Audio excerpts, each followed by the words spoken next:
also had with President Zelensky, a very good call after that.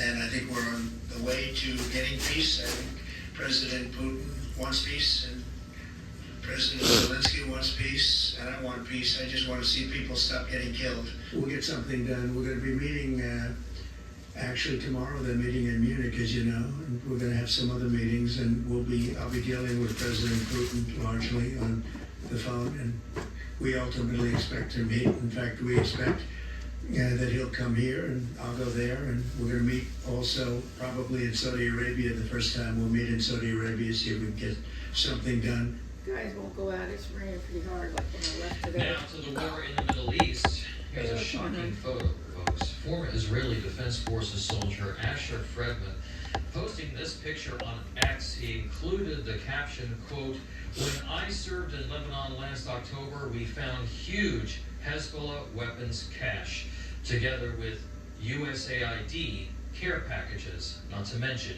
UNICEF folders," end quote.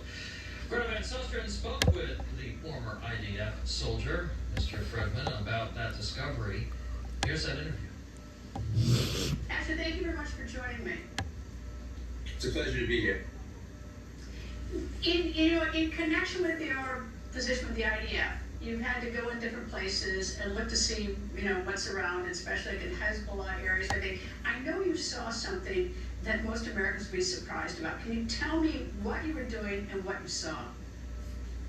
Absolutely. I was serving as an IDF reserve soldier in Lebanon in October. Now, the way Hezbollah worked is that in civilian villages, they would take certain houses, set them up as essentially military forward bases, so they could come in civilian clothing, undetected, enter these houses, suit up, and then a mile away from the border, enter Israel, attack Israeli communities. And the plan was basically carry out the kind of massacres in northern Israel that we saw Hamas carry out in southern Israel on October 7, 2023. Our responsibility in my unit was to come into these villages, find these Hezbollah weapons houses, forward military bases, and to confiscate and destroy the military equipment, the terrorist infrastructure. We were in one of these villages, we're walking down the street, we find one of these bases embedded in a civilian town, and we walk in, we see explosives, we see sniper rifles, we see ammunition, we see military uniforms, and we see boxes of US aid from the gift from the American people. And we also found other folders, for example, from UN agencies. So we saw that Hezbollah, which had fled the town,